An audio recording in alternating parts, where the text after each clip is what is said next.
నమస్కారం అండి. Winter start అవుతుంది. పిల్లల్లో వైరల్ ఫీవర్స్, పెద్దవాళ్ళలో చాలామందికి స్టార్ట్ అయిపోయినాయి. సో, ఒక చిన్న అవగాహన ఫీవర్ మీద అందరికీ ఇవ్వాలని ఉంది. ఎందుకంటే పేషెంట్స్‌ని చూస్తూ ఉంటాను కదా! చాలా వరకు అస్సలు అవగాహన లేకుండా ఉంటున్నారు. సో, బేసిక్‌గా ఫీవర్ ఏంటి? ఏమవుతుంది? అసలెందుకు? అండ్ ఎలా దీన్ని మనం అర్థం చేసుకోవాలి? ఎప్పుడు భయపడాలి? ఎప్పుడు భయపడక్కర్లేదు? ఈ చిన్న చిన్నవి కామన్ వాటిట్లో చెప్పాలనుకుంటున్నాను. ఫస్ట్ ఆఫ్ ఆల్ ఫీవర్ అనేది ఒక జబ్బు కాదు. ఫీవర్ అనేది ఒక సిమ్టమ్ అన్నమాట. చాలా జబ్బుల వల్ల ఫీవర్ వస్తుంది.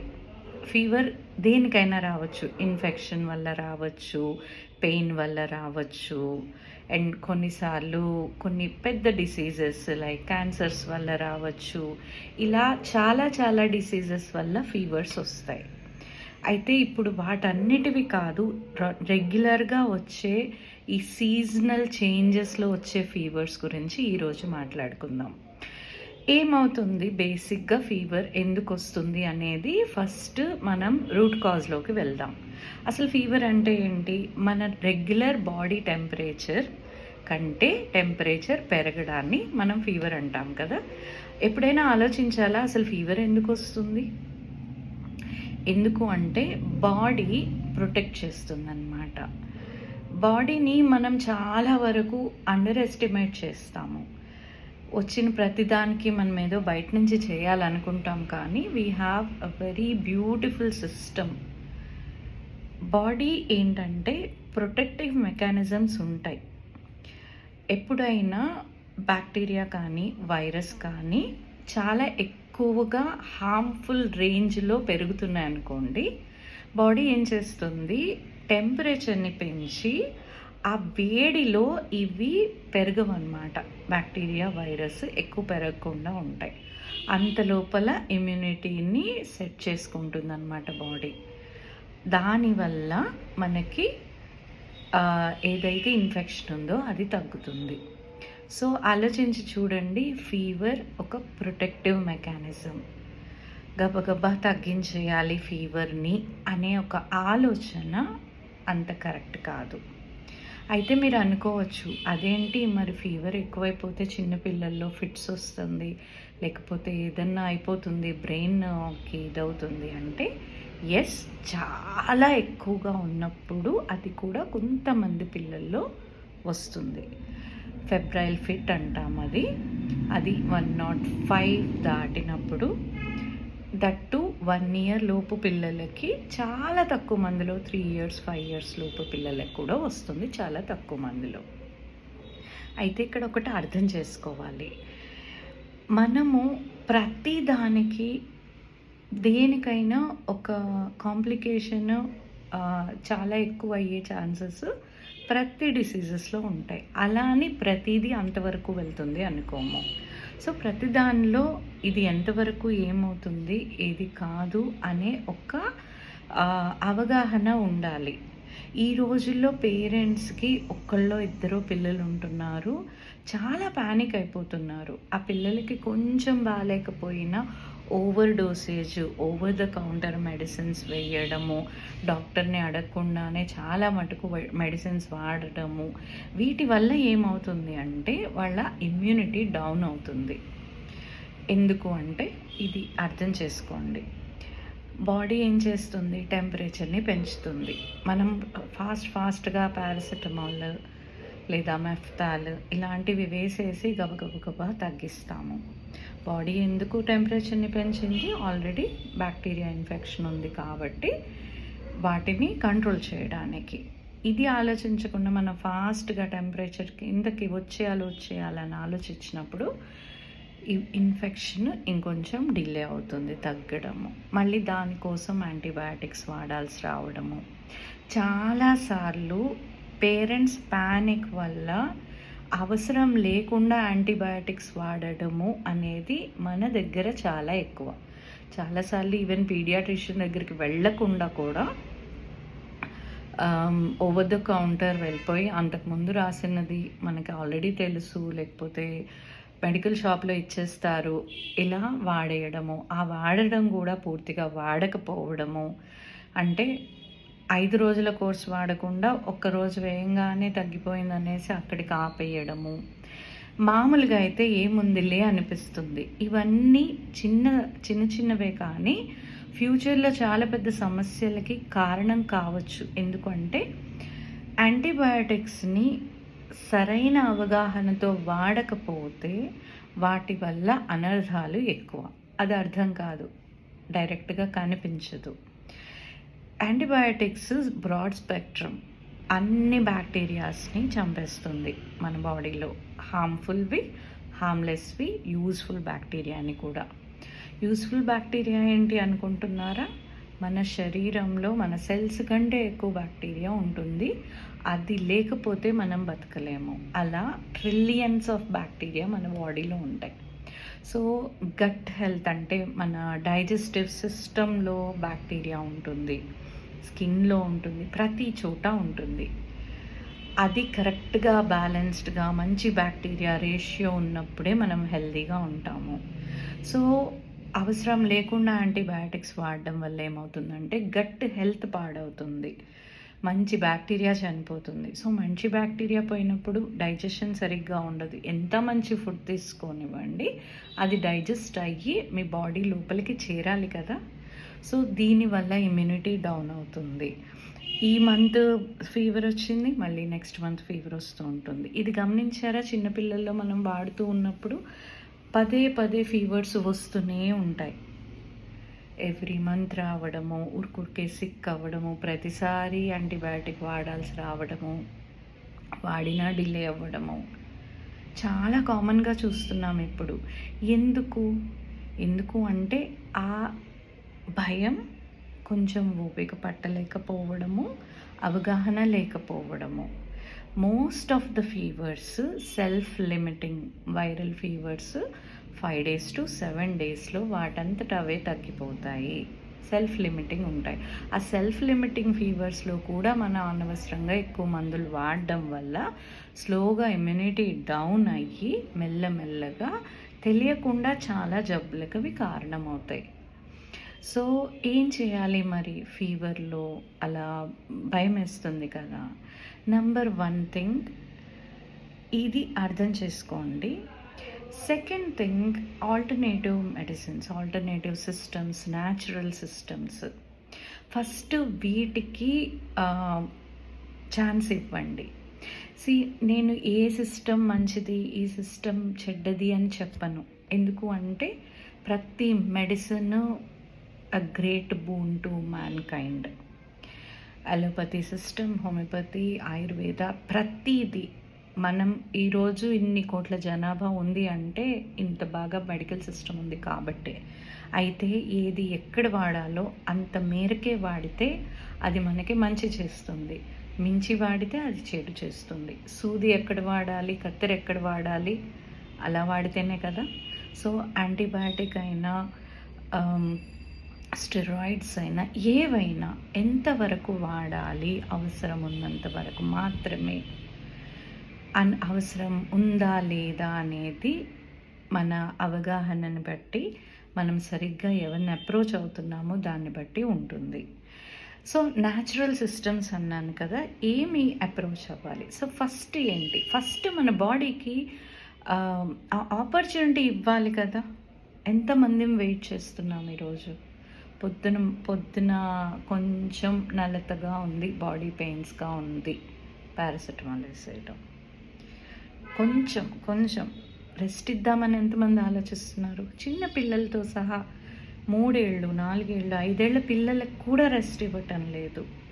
ఇందులో ఇంకొక విషయం మనకు అర్థం కావాలి. రెస్ట్ ఎందుకు బాడీ పెయిన్స్ ఇస్తుంది, ఎందుకు బాడీ నీరసాన్ని ఇస్తుంది, ఎందుకు బాడీ పడుకోమని చెప్తుంది, హెడేక్ ఎందుకు ఇస్తుంది, ఐస్ పెయిన్, ఇవన్నీ ఎందుకు వస్తాయి?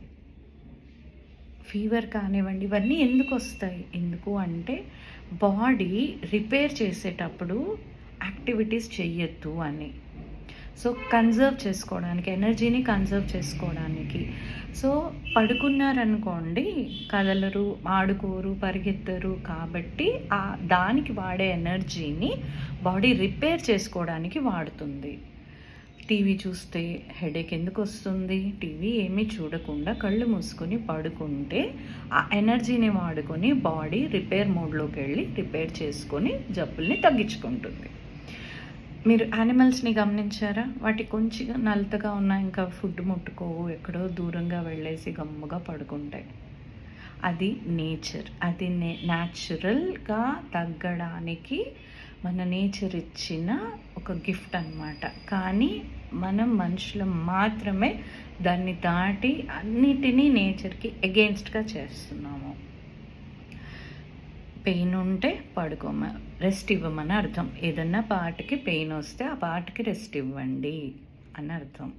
ఆకలి లేదు, వామిటింగ్ సెన్సేషన్ వస్తుంది అంటే తినద్దు, కడుపుకి రెస్ట్ ఇవ్వండి. మీకు ఆకలి లేదు, తినద్దు. ఏమి చేయాలని లేదు, చేయకండి, పడుకోండి, రెస్ట్ ఇవ్వండి బాడీకి. మీరు అనుకోవచ్చు ఇలా ప్రతిసారి రెస్ట్ తీసుకుంటే మన పని ఎఫెక్ట్ అవుతుంది. ఇలా ఇవ్వకుండా అన్ని మందులు వాడి గబగబా తగ్గించుకొని రేపు పెద్ద జబ్బు తెచ్చుకొని ఎక్కువ రెస్ట్ తీసుకోవాల్సి వస్తుంది కదా. సరిగ్గా ఆలోచించి చూడండి. పిల్లల్ని ఎప్పుడు స్కూల్కి ఎంత పంపించాలి, ఎప్పుడు పంపకూడదు అనే ఒక ఆలోచన కూడా కరెక్ట్గా ఆలోచించండి. స్కూల్కి పంపిస్తారు, ఒక మెడిసిన్ వేసేసి ఫీవర్ తగ్గింది అనగానే స్కూల్కి పంపిస్తారు. దానివల్ల ఏమవుతుంది? క్లోజ్డ్ ఎన్విరాన్మెంట్, వీళ్ళు దగ్గి మిగతా పిల్లలకి వస్తుంది. ఏం చేస్తున్నామని ఒకసారి ప్రశాంతంగా ఆలోచించండి. ప్రతీది హడావుడి పడకండి. దగ్గు కానివ్వండి, జలుబు కానివ్వండి, జ్వరం కానివ్వండి, ప్రతిదానికి ఒక పర్పస్ ఉంది. అది ఎందుకు అని అర్థం చేసుకుందాం. శరీరానికి రెస్పెక్ట్ ఇద్దాం. శరీరం ఏం చెప్తుందో విందాం. పిల్లలు చాలా నేచర్కి దగ్గరగా ఉంటారు. చూడండి, బాగాలేకపోతే అప్పటి వరకు ఇల్లంతా గందరగోళం చేసి ఆడుకునే పిల్లలు కూడా అస్సలు అలా గమ్ముగా వెళ్ళి పడుకుంటారు. వాళ్ళని చూస్తే బాధేస్తుంది. అయ్యయ్యో ఎంత తొందరగా తగ్గాలి అనుకుంటాం. కానీ వాళ్ళకి ఆ 2 రోజులు పడుకొనిచ్చి తినకపోతే పర్వాలేదు, అలా వదిలేసి ప్రశాంతంగా ఉంటే 3వ రోజు హ్యాపీగా నార్మల్గా ఉంటారు. అదే లేదు, వీళ్ళని తోసేసి నోట్లోకి కుక్కేసి తినకపోతే ఎలా అనేసి వాళ్ళని మనం లెందెన్ చేస్తాం, వాళ్ళ సఫరింగ్ లెందెన్ చేస్తాము. సో ఇందులో ఇష్యూ ఎక్కడ? మనకు అవగాహన లేకపోవడం వల్ల మన ప్రేమ ఏదైతే ఉందో మన పిల్లల మీద, దాన్ని ఒక రాంగ్ వేలో చూపిస్తున్నాము. సో అర్థం చేసుకోండి, ఎక్కడ ఎంత మందు వాడాలి, అవసరమా లేదా, ఎంత భయపడాలి, భయం అవసరమా లేదా. So coming to the natural systems ఏమున్నాయి, ఏవి ఎలా వాడితే ఒక బెటర్ అప్రోచ్ అంటే, నంబర్ 1 నేచర్కి టైం ఇవ్వడము. సో ఏవి డేంజరస్ థింగ్స్ ఉంటాయి డెఫినెట్గా ఇక్కడ మనం ఖచ్చితంగా వేయాల్సి అనేవి. ఆ డేంజరస్ ఏంటో చెప్తాను వినండి. ఒకటి, డీహైడ్రేషన్ అవ్వకూడదు. సో పెదాలు ఎండిపోయి, ఫేస్ అంతా ఎండిపోయి, మొహం తేలేసి, కళ్ళు తేలేసి, లేదంటే ఏదేదో కలవరిస్తూ అలా ఉన్నప్పుడు మాత్రం ఖచ్చితంగా మెడిసిన్స్ వాడాల్సిన స్టేజ్. అలా కాకుండా మామూలుగా పడుకొని వాటర్ తాగుతూ పడుకునున్నా పర్వాలేదు, ఇట్స్ ఓకే. వాటర్ తాగుతూ రెస్పాండ్ అవుతూ మామూలుగా ఏమి మాట్లాడినా సరిగ్గా రెస్పాండ్ అవుతున్నారంటే దానికి ఏమీ వర్రీ అవ్వాల్సిన పని లేదు. 103, 104 జ్వరం ఉంటే ఆ ఇన్ఫెక్షన్ హార్మ్ఫుల్ అని, 199 ఉంటే ఆ ఇన్ఫెక్షన్ పర్వాలేదు అనేది కూడా తప్పండి. హై టెంపరేచర్ అంటే హార్మ్ఫుల్ అనేది ఏం కాదు, అది జస్ట్ ఒక బాడీ రియాక్షన్ మాత్రమే. తక్కువ టెంపరేచర్లో చాలా హార్మ్ఫుల్ ఇన్ఫెక్షన్స్ ఉండేవి కూడా ఉంటాయి. సో ఇది కూడా ఒక మిత్, మనకి ఫీవర్ మీద ఉండే ఒక మిత్. హై టెంపరేచర్ ఉంటే భయపడాలి, లో టెంపరేచర్ ఉంటే పర్వాలేదు కాదు. లో టెంపరేచర్ ఉండి చాలా హార్మ్ చేసే ఇన్ఫెక్షన్స్ కూడా ఉంటాయి. హై టెంపరేచర్ ఉండి ఏమీ కాకుండా నార్మల్ అయ్యేవి కూడా ఉంటాయి. ఓకే. సో వాటర్ ఇవ్వడం ముఖ్యం, ఓఆర్ఎస్ ఇవ్వడం ముఖ్యం. ఎందుకంటే చెమటలు పడుతూ ఉంటాయి కాబట్టి మన ఒంట్లోని సాల్ట్, మినరల్స్ లాస్ అవుతాయి. సో అందుకని ఎలక్ట్రోలైట్స్ ఇవన్నీ లాస్ అవుతాయి కాబట్టి ఎలక్ట్రాల్ వాటరు, ఓఆర్ఎస్ వాటరు, మజ్జిగ ఇవి ఇస్తూ డీహైడ్రేషన్ అవ్వకుండా చూసుకొని మైల్డ్ ఫుడ్, ఈజీగా అరిగే ఫుడ్, బ్రెడ్ ఇలాంటివి పెట్టకండి. సో ఎందుకు అంటే బ్రెడ్ మైదా ఉంటుంది, పాలు బ్రెడ్ చాలా కామన్గా ఇస్తూ ఉంటారు కానీ అంత అడ్వైజబుల్ కాదు. ఎందుకంటే హెవీగా ఉంటుంది, అంత బాగా అరగడానికి చాలా టైం పడుతుంది మైదా, బ్రెడ్ అండ్ పాలు. సో బ్రెడ్ జోలికి వెళ్ళకండి, పాల జోలికి వెళ్ళకండి. మైల్డ్గా ఇడ్లీ కానీ, సూప్ కానీ, కిచిడి కానీ ఇలాంటి మైల్డ్గా అరిగేవి కొంచెం కొంచెంగా, ఎక్కువ తినకపోయినా పర్వాలేదండి.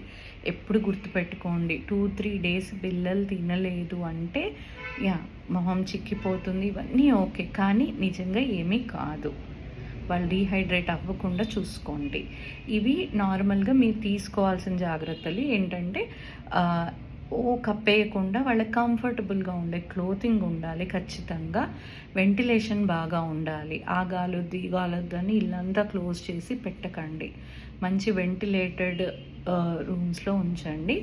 బాగా వేడి కాలుతూ ఉందంటే వాళ్ళు పట్టగలరు. చలి లేని స్టేజ్లో తడిబట్ట, కోల్డ్ స్పాంజింగ్ అంటాం కదా, నార్మల్ ట్యాప్ వాటర్లో ఒక గుడ్డను ముంచి కాళ్ళు, చేతులు, స్టమక్, వీపు హ్యాపీగా తుడుచుకుంటూ ఉండొచ్చు ఎన్నిసార్లు అయినా. అయితే అది వాళ్ళకి చిల్లు ఉండకూడదు, చలి ఆ స్టేజ్లో మాత్రం చేయకూడదు. చలి స్టేజ్లో లేకుండా వాళ్ళు అలౌ చేసినప్పుడు మాత్రమే చేయండి. తగ్గాలి కదా అని వాళ్ళకి చిల్లు వస్తున్నప్పుడు చేయకండి. ఓకే, చిల్ లేని స్టేజ్లో చేయండి. ఇవి యాజ్ పేరెంట్స్ మీరు నార్మల్గా తీసుకోవాల్సిన జాగ్రత్తలు. ఇంకొక పెద్దది చెప్తాను, అర్థం చేసుకోండి. ఇది చాలా కొంచెం ఎసెన్షియల్. ఎందుకు అంటే భయపడటం, స్పెషల్గా మదర్ చాలా భయపడుతూ ఉంటే డిసీజ్ తగ్గడం డిలే అవుతుంది. అలా ఏంటి అనుకుంటున్నారా? భయం అనేది ఒక చాలా పెద్ద నెగటివ్ ఎమోషన్. సో అది మన వైబ్రేషన్ని చాలా డౌన్కి తీసుకెళ్తుంది. అది పక్కన అందరికీ ఎఫెక్ట్ అవుతుంది. సో ఇది డీపర్ అండర్స్టాండింగ్ అనమాట. ఈ వీడియోలో నేను అంత డీప్కి వెళ్ళదలుచుకోవట్లేదు, బట్ సూపర్ఫిషియల్గా చెప్తున్నాను. ఒక మనిషి భయపడుతూ ఉంటే ఆ మనిషి పక్కన కూర్చున్నప్పుడు ఎలా ఉంటుంది, ధైర్యంగా ఉన్న మనిషి పక్కన కూర్చున్నప్పుడు మనకి ఎలా ఉంటుంది, మనకే తెలుసు కదా ఆ డిఫరెన్స్. అలాగే మరి చిన్న పిల్లలకి మదర్ ధైర్యంగా ఉండి ఏం కాదు అని ఆవిడ హ్యాపీగా ప్రశాంతంగా వాళ్ళని కన్సోల్ చేసుకుంటూ వాళ్ళ దగ్గర ఉండేదానికి మదర్ భయపడిపోతూ అమ్మో ఏమవుతుందో అన్న కంగారులో ఉన్న మదర్ని చూసిన పిల్లలకి స్టేట్ ఆఫ్ మైండ్ ఎలా ఉంటుంది ఒక్కసారి ఆలోచించండి. ఆ స్టేట్ ఆఫ్ మైండ్ చాలా ఇంపార్టెంట్ మన హీలింగ్కి. మనం ప్రశాంతంగా ఏముంది ఏం లేదు అనుకుంటే మన బాడీ తొందరగా హీల్ అవుతుంది. భయపడుతూ ఉంటే హీలింగ్ చాలా డిలే అవుతుంది. సో ఈ యాంగిల్ ఒకటి ఆలోచించండి. నేను ఒక మదర్గా ఇవన్నీ గో త్రూ అయ్యి చెప్తున్నాను.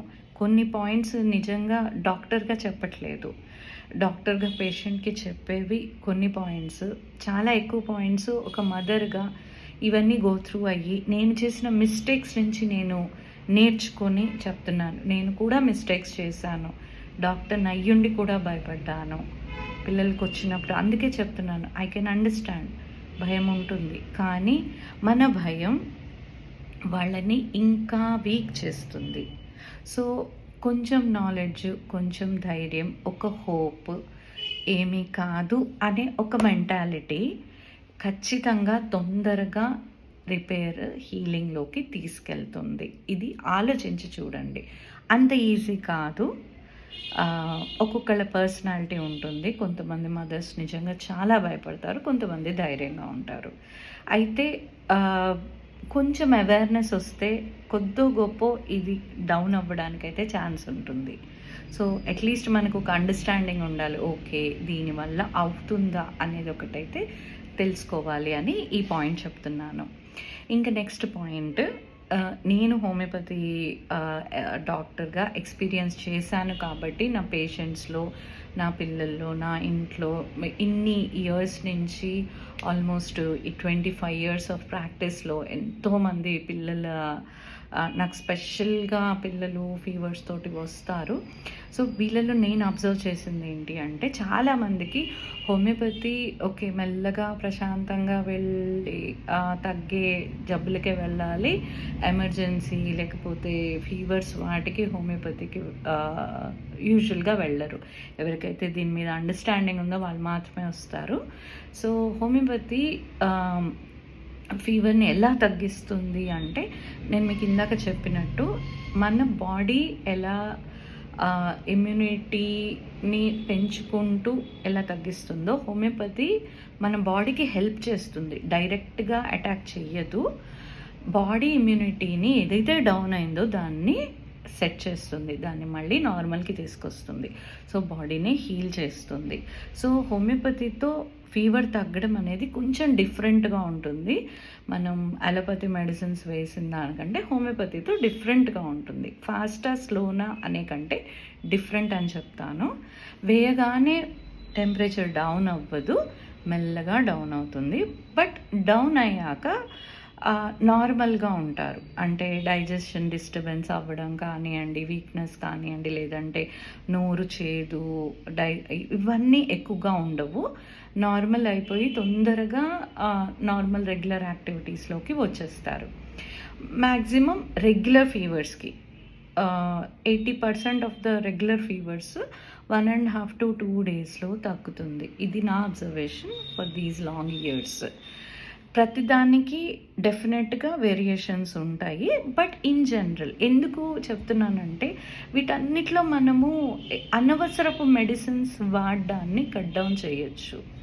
ఎందుకంటే ఇది గ్లోబలీ చాలా హార్మ్ఫుల్ థింగ్. మనకి ఓకే ఒకసారి ఇస్తున్నాం కదా అనుకుంటాం, కానీ మనం చాలా తెలియకుండా హార్మ్ చేస్తున్నాం మనకి, ఎన్విరాన్మెంట్కి, ఫ్యూచర్ జనరేషన్స్కి కూడా. ఎందుకంటే అవసరం లేకుండా ఎక్కువ యాంటీబయాటిక్స్ వాడడం వల్ల యాంటీబయాటిక్ రెసిస్టెంట్ స్ట్రెయిన్స్, అంటే ఆ మిగిలిన బ్యాక్టీరియా నేర్చుకుంటుంది ఈ యాంటీబయాటిక్తో ఎలా ఫైట్ చేయాలి అని. సో నెక్స్ట్ జనరేషన్ ఇంకా పవర్ఫుల్ యాంటీబయాటిక్స్ వాడినా కూడా చనిపోని స్ట్రెయిన్స్ ఇప్పుడు డెవలప్ అవుతున్నాయి అన్నమాట, సూపర్ బగ్స్ అంటారు. సో వీటన్నిటి నుంచి చిన్న అర్థం చేసుకొని ఎంతవరకు మనం న్యాచురల్గా ఉండగలిగితే, అంటే ఇప్పుడు మనం ఒక 100% మెడిసిన్స్ వాడుతున్నాం అనుకోండి, దానిలో 80% మనం ఆపేయచ్చు, మనం న్యాచురల్గా తగ్గించుకోవచ్చు. ఒక 10% ఆల్టర్నేటివ్ సిస్టమ్స్లో తగ్గించు, ఒక 5%కే కెమికల్స్ వాడాల్సి వస్తుంది. సో ఆ 5%కే కెమికల్స్ని వాడదాం, ప్రతిదానికి ఎందుకు వాడడం? అంతే కదండి. మనకు ఉంది కదా కత్తి అని మనం అన్నిటికీ వాడం కదా, ఎక్కడ వాడతామో అక్కడ వాడాలి. సో థింక్ ప్రాపర్లీ, జాగ్రత్తగా వాడండి మెడిసిన్స్ని. ఇంకేమన్నా మీకు డౌట్స్ ఉంటే మీరు నన్ను అప్రోచ్ అవ్వచ్చు.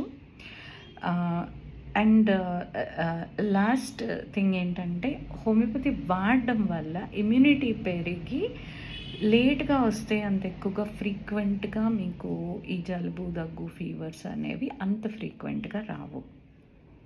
సో ఇది మీ అవగాహన కోసం చెప్తున్నాను. మీ నియర్ బై హోమియోపతి డాక్టర్ని డెఫినెట్గా మీరు సంప్రదించవచ్చు. Thank you.